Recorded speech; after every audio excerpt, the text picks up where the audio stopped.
When's the last time you thought about the American genocide of the Native Americans? When's the last time you thought about that? We're so concerned about what we call genocide in Gaza, and my ex-husband's Israeli. You know, my niece was at the music festival on October 10th, and she had about 10 of her friends killed in front of her. Everyone's so concerned with that. And I know people pay attention to it. But as our focus turns back to America, I want to focus on this as well. And Native American traditions, I've been part of my family forever. My grandpa was an expert hunter and fly fisherman who respected the animals, loved to eat game, loved venison, loved bison, loved all that meat and fish and boar, and loved it, knew how to skin an animal, taught my brother how to skin an animal. He hunted honorably. He had a buffalo head in his den. Scared the shit out of me. I had to sleep in there when I was young, but I will never forget it. And so my grandpa is a hunter. My dad is also a hunter. And so buffalo have been in my life, and I live in Ventura, California. And my kids went in 5th grade to the Channel Islands Marine Institute where there are buffalo. And I just found my son's Channel Islands Marine Institute buffalo. And he has then pictures of him and the buffalo. And my mom always had 2 names for me. One was Kerry, that you named me, and then the other one Shenandoah. Shenandoah is a Great Plains Native American word that means Great Plains or daughter of the stars. So I've had Native American culture in my life, as as an American, and then the bison, the buffalo in my life, my whole life. And so in September of 2025, I accepted that I'm the reincarnation of Mary Magdalene. And I had published my book 5 months prior, and I had no idea. I knew I had been told one of the signs and synchronicities is I heard you're on the Jesus Council, but I didn't think about Mary Magdalene. I mean, around my birthday on June 25th in 2025, I had to Google, did Jesus have a wife? I didn't know. I have a master's degree in East Asian religious studies. I went East, not West. Okay. So anyway, let me share the dedication in my book to show you how much I truly connect to Native Americans before I share this amazing video about what the Blackfoot tribe in Montana and then also in Canada are doing to restore their native practices, to reconnect with the buffalo. And so it's a beautiful story, but let me share my dedication and then we'll get to the buffalo. And then this video at the beginning, it's really great. It really kind of gives a summary of the history so we can all remember this wound. And we got into this wound together, and we have to get out of this wound together. And we will. And it's one of the major drivers of my life right now. Okay, so my dedication is a woman is a Cherokee proverb. A woman's highest calling is to lead a man to his soul so as to unite him with source. A man's highest calling is to protect a woman so she is free to walk the earth unharmed. Clearly showing that women do inside work and men do outside work. A question so many people are asking today, so I know that Native American cultures can really help us understand feminine and masculine balance and harmony. And the Cherokee, I found out, after I published my book, have Jewish DNA. Columbus was Jewish. In 1492, the Jews were exiled from Spain. I know because my legal name is still Buzoglo, which is Israeli, even though I'm not married anymore. But the Buzoglo, the Jews that were exiled from Spain in 1492, took on the last name Buzoglo, meaning something like exiled and humiliated. So I'm all connected in here with all of these events. So let me stop sharing this screen. And I'm going to get back, I'm going to show you this video and I'm going to let it play because this video really, kind of shows the magnitude of the impact of what Manifest Destiny did. When we decided God gave us this land, what did Americans do? We're not innocent. We're not perfect. And this video clearly shows how much we still have to learn. Okay, and their perception of how that their animals are relations is just, it's beautiful, it's divine. So let me share that video. We'll enjoy it together.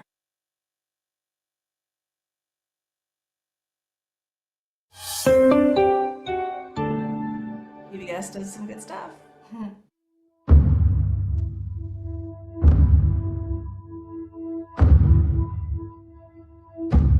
We were born here on the Great Plains, made from the clay of this land and given life by the breath of our Creator, Napi Natosi. After making us, he made the buffalo, Ini, out of that very same clay. As soon as they took their first breath, they ran, and so did we.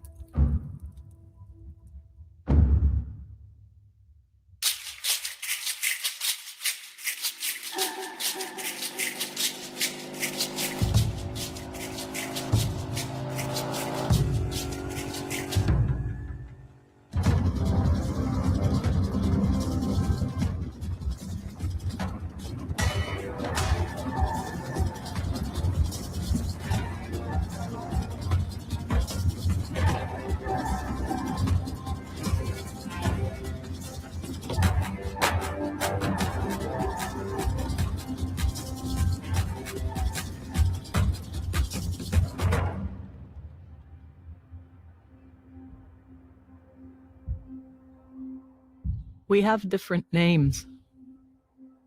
Nitsitapi, Siksikaitsitapi, the Blackfoot people. This has been our home for millennia.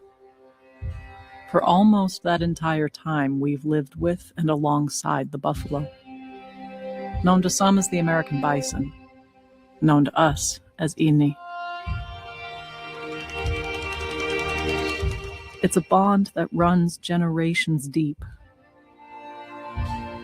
But more than a century ago, that connection was almost broken when we and the buffalo became the targets of genocide.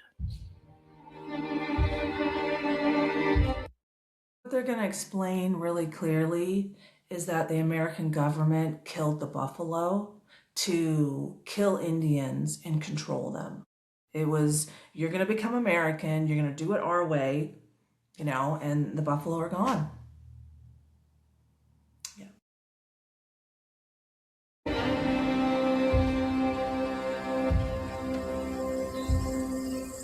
And, you know, even though this video doesn't get into it, you know, not only we killed the buffalo, a keystone species that sustains the ecology, prevents climate change.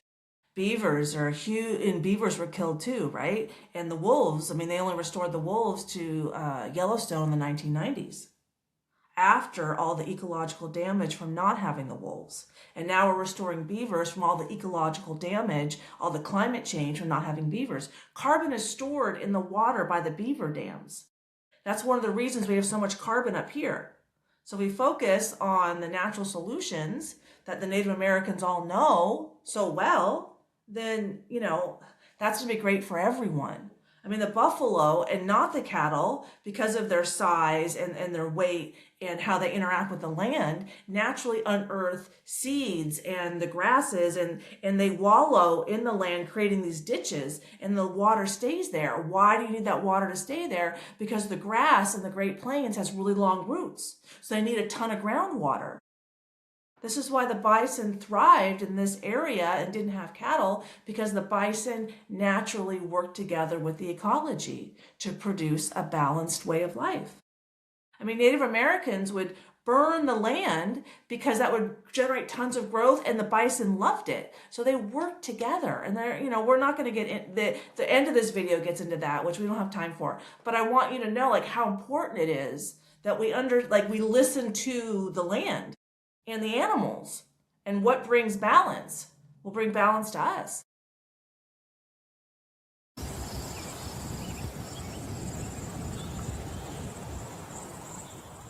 Every tribe on this continent were provided with the means to sustain life. Us on the plains was the buffalo. Everything that we had came from them. The lodges and the clothing and bedding and food. There was not one thing that we didn't use, when we put up the Wukan, when we built a temple for the creator out of nature, the pivotal point of the ceremony was using the skull of the buffalo. I mean, like even children's toys were made out of the bones of the buffalo, and the horns were used as cups. I mean, there's over 500 purposes for the buffalo body. But it was not just about subsistence. There was a much deeper relationship with the buffalo than that. In the native world, everything is made up of energy waves. And in fact, the energy waves are really what we would refer to as the spirit. Everything is animate. There's no such thing as being inanimate. So that's what we talk about when we say all my relations. This is where, the way he says that is like, my heart is so beautiful that, everything is energy. The only constant in life is change. Rocks are energy. And so we're all connected because energy never dies. Because I'm made up of energy waves. I've got spirit, see, but so does everything else. And I'm bringing Einstein. The field is the sole governing agency of the particle. The field being the energy field, the particle being, the body or the animal or the grass, Science is saying the same thing as the Native Americans. And so now is a time for all of us to come together because we can see where we align, and we align on so many more places. And the time for healing is now. I'm excited. So they're all my relatives. So when we're talking about buffalo, we're talking about our relation, our relative. We're relatives because we're all souls having an experience on Earth. The buffalo soul is having an experience. I'm having it. The buffalo is having a buffalo experience, and I'm having a human experience. And human souls become animal souls. It's like we're all energy, and we take on these different lifetimes to learn the lessons from that experience. And accepting that we're souls having an experience on Earth, then we can ask the question, how do we operate our souls? How does that function? And now with neuroscience, like Dr. Joe Dispenza, Dr. Andrew Huberman, like Dr. Bruce Lipton, there's so many just giants in the field now that know that we have to change our, our consciousness, our energy, our soul, because that informs our nervous system. Okay, and so if you have peace and harmony in your life, you have to have a calm nervous system. Well, in order to have a calm nervous system, you have to have a calm soul. So how do we do that together? And accepting that we are in relationship with the buffalo. We are in relationship with the land. How do we heal those relationships? We had everything. The needs to sustain a rich and healthy life was with us. The bison was that gift to us. They wiped them out. To wipe us out.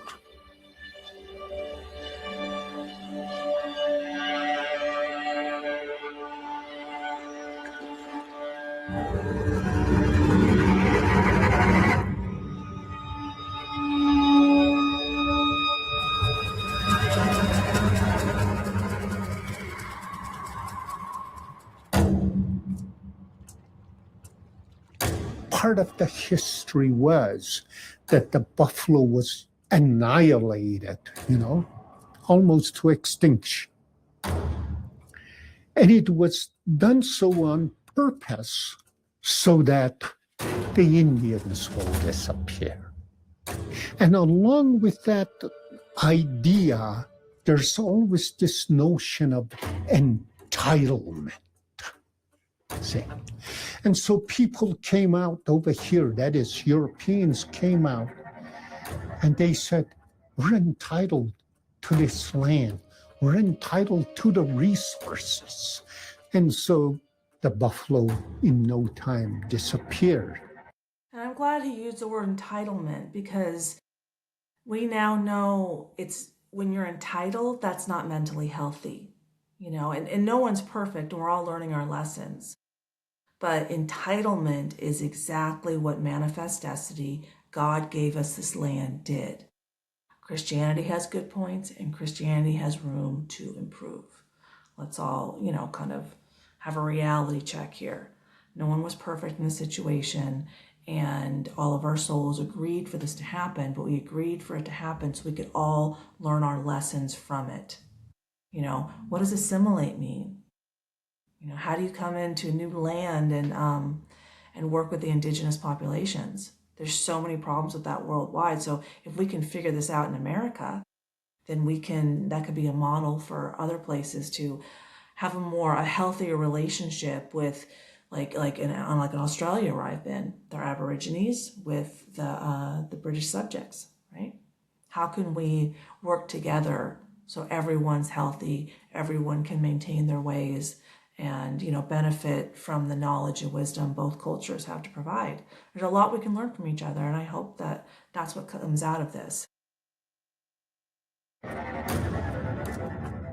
Over the course of the 19th century, in a coordinated, sustained assault promoted by the US and Canadian governments, buffalo were slaughtered from a population of more than 30 million, down to less than 1,000. In the span of a generation. Down to less than 1,000. There were some of the 1,000 that were brought out to see me where I showed my buffalo.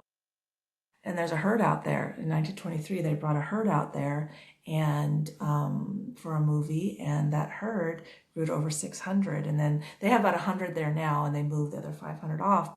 This was 1923 is, not long after there were only about 1,000 left. They disappeared from our lives.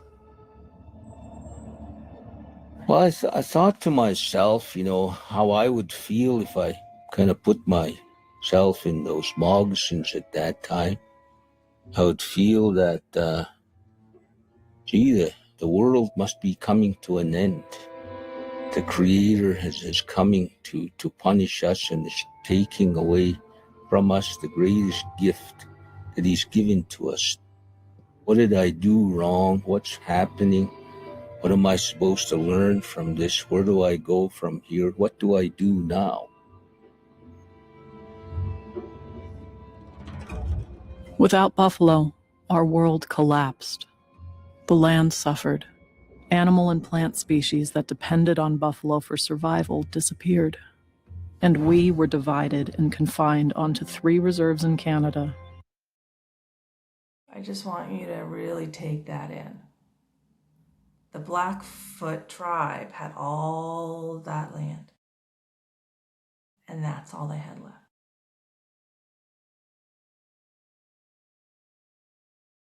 It's necessary for us to learn our lessons, but how can we work together so everyone can, be healthy? As the buffalo are much more healthy, the meat in the buffalo is much healthier than beef, has much more omega-3 like salmon, and less fat.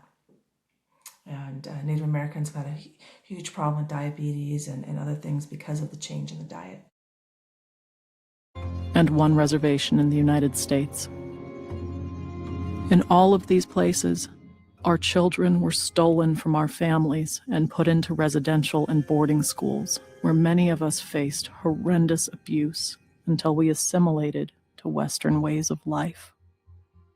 This was a campaign of terror and assimilation that we still haven't fully healed from.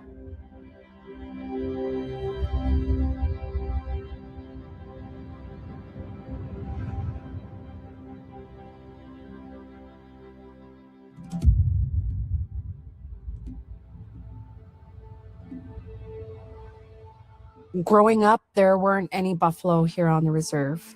Nobody talked about them. And the closest buffalo would have been in the Waterton paddock. I mean, the restoration of the buffalo has really been over the past 20, 30 years. Not that long ago. It's really not that long ago. And this video, the whole video gets into all of that history. But really, yeah, not that long ago. Far from here, and I used to spend time on my own. I was the youngest of 6 children, and it was nothing for me to go off by myself. And so one day when I was out on my own, I felt like I was being drawn, like I was being called, like this specific place wanted me to go just sit there. And when I sat in it, it embraced me and it just sort of held me, and the warmth kind of overtook me. And I can't say that I fell asleep, but I do feel like I slipped into something. And sort of out of the mist, I could hear breathing. And I remember sitting up and looking around and being surrounded by buffalo. And it was like we were communicating, but there weren't any words. I feel like their presence that day, what they were showing me, was very strongly that we're here with you now. We never left. And it was almost like they were saying, we're coming home. And prepare for us to come home.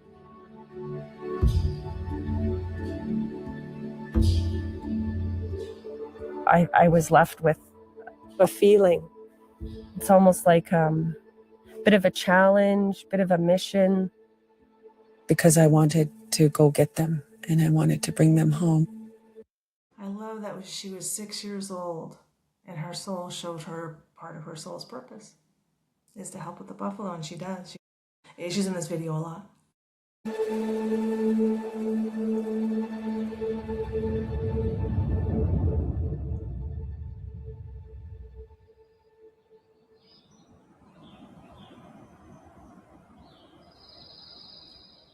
Around the same time that Paulette on the Blood Reserve in Alberta was waking up to a desire to bring buffalo home, tribal leaders on the Blackfeet Reservation in Montana decided they wanted to bring buffalo back too.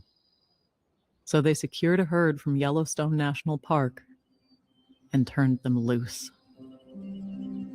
They were wild animals running loose on the Blackfoot Reservation. No one could control them. They were sort of like orphans, you know what I mean?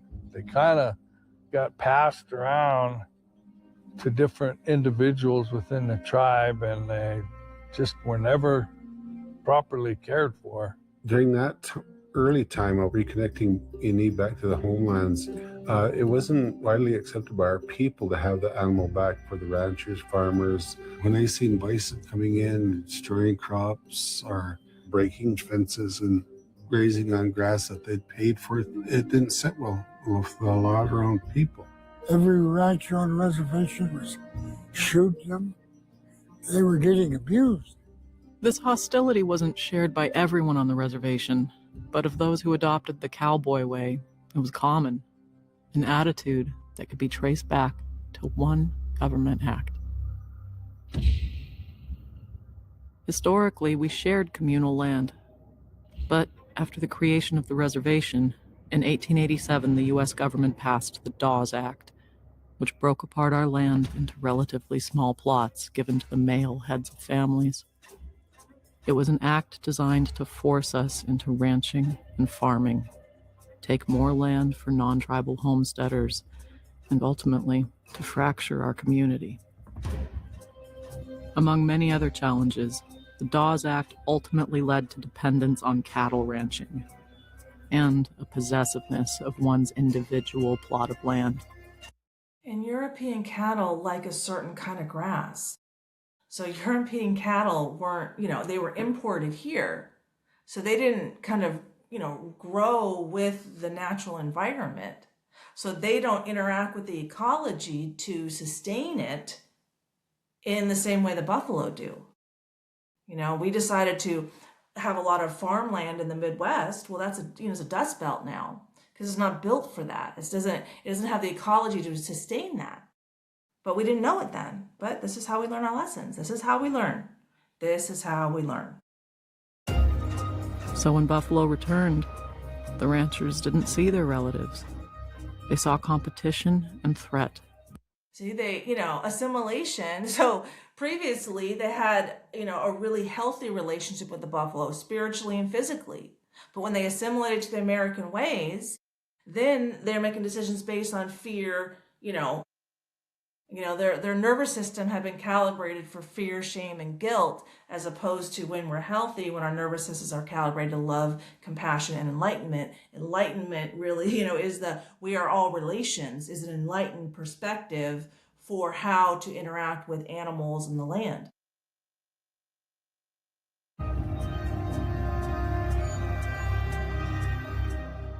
After more than a decade of this conflict, the tribe enlisted a Blackfeet cowboy to corral the herd and teach them new habits. So I'm going to stop it here. So this is where they start getting into all the different, their challenges. We tried it this way, then we got rid of part of the herd, then we tried it this way and tried it this way. And, it got down to, less than 1,000 bison, buffalo. And now in America, there's over 500,000. And in Canada, they have it too. And what's interesting, what I saw is, Alberta and the province next to it are thinking of seceding, and that's all buffalo land. It's like the buffalo got something to say. So anyway, I hope this is interesting for you. And I'm going to continue to make videos because it's a huge part of my soul's purpose, is to be like a great connector, to connect the right people. And, my JC is the head of global security at GoDaddy, former FBI. I have 2 of the guys in my book that I helped are fire academy instructors. And then I also help Justin Waller and Andrew Tate, who, have a lot of funding. And then, all their friends. So I'm hopeful that we can keep taking steps forward together. And Christy Noem, oh, she's badass. In 2016, she made the buffalo America's national mammal. The mammal. We already have the animal, but the national mammal, because she has a buffalo ranch in South Dakota. How awesome is that? Anyway, thank you for listening. Please like and subscribe, and I'll see you next time. All right, bye.